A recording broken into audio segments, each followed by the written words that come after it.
मस्त पायऱ्या उतरून आलो सगळ्या खाली. पाऊस पाणी खूप पाऊस आहे. उतरताना खूप पाऊस आहे. त्या पावसामध्ये सगळीकडे धबधबे चालू झालेत.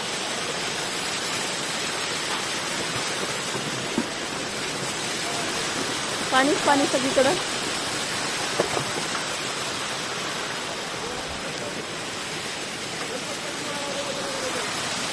आम्ही उतरून आलो. दिसली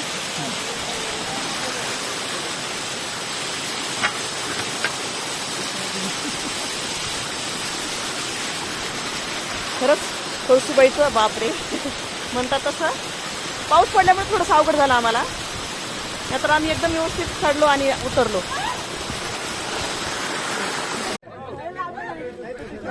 नमस्कार मंडळी, पोहोचलो आम्ही कळसूबाईला.